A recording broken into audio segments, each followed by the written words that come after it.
तो भारत पाकिस्तान तनाव के बीच तालिबान पर बड़ी खबर तालिबान पर आ रही है, जहां पर इस मामले में अब चीन की एंट्री हो गई है। चीन ने तालिबान को लेकर बड़ी प्लानिंग शुरू कर दी है। पाकिस्तान और अफगानिस्तान पर चीन की बड़ी तैयारी। चीन अब इन कोशिशों में जुट गया है कि किस तरीके से दोनों देशों के बीच दोस्ती कराई जाए। तो बड़ी खबर, पाकिस्तान भारत तनाव के बीच चीन अब तालिबान के साथ में पाकिस्तान की मित्रता कराने की कवायद शुरू कर चुका है। आपको बता दें कि ऑपरेशन सिंदूर के बाद से पाकिस्तान और अफगानिस्तान के रिश्तों में जो खाई है वो और चौड़ी हो चुकी है, जहां एक और भारत और अफगानिस्तान के बीच पारंपरिक सौहार्दपूर्ण रिश्ते जो हैं वो लगातार गहरे होते जा रहे हैं। तो ऐसे में चीन की तरफ से ये कोशिश शुरू की गई है कि अफगानिस्तान और पाकिस्तान के बीच तनाव को किस तरह से खत्म किया जाए, और जिसके लिए जिस टूल का वो इस्तेमाल कर रहा है वो है आर्थिक और कूटनीतिक समर्थन। और इसी वादे के तहत चीन तालिबान सरकार को साधने की कोशिश कर रहा है। और इसी कड़ी में एक बड़ी बैठक की प्लानिंग भी है, जिसमें जो चीन की राजधानी है बीजिंग, वहां पर विदेश मंत्री वांग यी, पाकिस्तान के उप प्रधानमंत्री और विदेश मंत्री इशाक डार और अफगानिस्तान के ही कार्यवाहक विदेश मंत्री आमिर खान मुत्तकी के बीच एक इम्पोर्टेंट बैठक होनी है।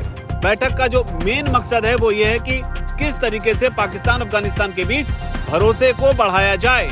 हालांकि इस बीच आपको याद दिला दें कि ऑपरेशन सिंदूर के खत्म होने के कुछ दिनों के भीतर ही भारत के विदेश मंत्री एस जयशंकर ने अफगानी विदेश मंत्री मुत्तकी से जो बात हुई उसे लेकर सियासी हलचल जो है इंटरनेशनल लेवल पर काफी तेज हुई थी। और यही वजह है कि अब जो ये त्रिकोणीय बैठक चीन में हो रही है उस पर भारत सरकार की पैनी नजर है। हालांकि चीन की तालिबान के साथ में किस तरह की रणनीति है या किस तरह की सांठगांठ है, उसका अंदाजा इस बात से लगाई कि अगस्त 2021 में जब अमेरिकी सैनिकों ने अचानक से अफगानिस्तान को छोड़ने का फैसला किया था, तो उस बीच में चीन काफी एक्टिव हो गया था। और इसके एक्टिव होने का अंदाजा अब इस बात से लगाइए कि उस वक्त चीन ने अपने दूतावास को तब इस तमाम अफरा तफरी के बीच जो है वो बंद नहीं किया था। और न सिर्फ दूतावास बंद किया, बल्कि इसके अलावा भी वो तालिबान की जो सरकार बनी उसके जो प्रतिनिधि हुए उनके साथ लगातार संपर्क में बना हुआ है। जो आर्थिक मदद है उसे भी लगातार दे रहा है। जबकि इधर भारत की बात करें तो बताया जाता है कि भारत जो है इस सारी उथल पुथल के बीच जब तालिबान ने सत्ता संभाली थी तब भारत को ये काम करने में करीब 6 महीने का वक्त जो है वो लग गया था। हालांकि मौजूदा वक्त में भारत भी लगातार अफगानिस्तान को कई तरह की जो मदद है वो दे रहा है। लेकिन जो डिटेल त्रिकोणीय बैठक से निकलकर सामने आ रही है वो ये है कि यहाँ पर चीन की कोशिश है कि किस तरीके से जो उसका आर्थिक कॉरिडोर है CPEC उसको कैसे अफगानिस्तान से जोड़ा जाए। और भारत के लिए चिंता की बात यह है कि तालिबान की जो सरकार है वो पहले ही इस बात को लेकर कह चुकी है कि इस आर्थिक कॉरिडोर से वो जुड़ना चाहती है।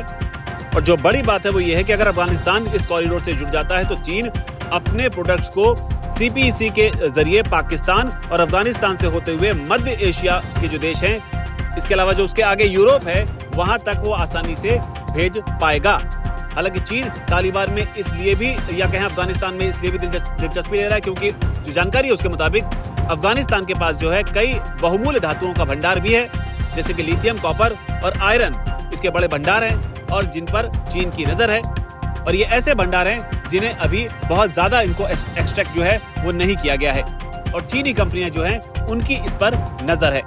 लेकिन यहाँ पर गौर करने वाली बात यह है, जब से अफगानिस्तान में तालिबान ने सत्ता संभाली है तब से ही जैसे कि उम्मीद जताई जा रही थी अफगानिस्तान और पाकिस्तान के रिश्ते जो हैं वो बहुत बढ़िया होंगे। पाकिस्तान में तब जश्न मनाया जा रहा था, लेकिन रिश्ते उस तरह के दिखे नहीं।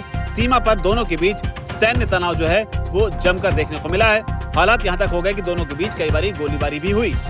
लेकिन अब यहाँ पर नजर रखनी ये होगी कि चीन अपने मंसूबे में कितना कामयाब होता है। क्या तालिबान जो है या अफगानिस्तान जो है वो चीन और भारत के बीच संतुलन बना पाएगा, या तालिबान जो है वो भी चीन की ही गोद में जाकर बैठ जाएगा। भारत सरकार इसे काटने के लिए क्या कुछ कर सकती है, किस तरह की रणनीति अपना सकती है, इस पर सबकी नजर होगी। लेकिन फिलहाल इस बैठक से क्या कुछ निकलकर सामने आता है उस पर गौर करना होगा। इस पूरी रिपोर्ट पर आपकी क्या राय, चेकर कमेंट सेक्शन में शेयर जरूर लिखिए। धन्यवाद।